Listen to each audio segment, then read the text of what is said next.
देखें जी, यहाँ पे ये मसला नाफरमानी का नहीं है, ये अब हुकूमत पे डिपेंड करता है कि वो ताजरों को ऑन बोर्ड लेते हैं, ताजरों की इस जायज़ शिकायत को सुनते हैं और मिफ्ता इस्माइल का मुफ्ता जो है उसे वापस लेते हैं।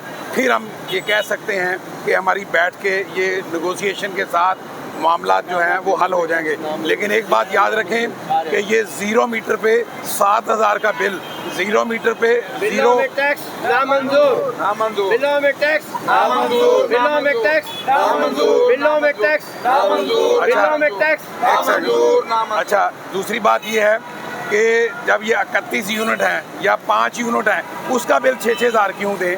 और ये एक बात और भी है कि फाइलर और नॉन फाइलर कहाँ से आ गए?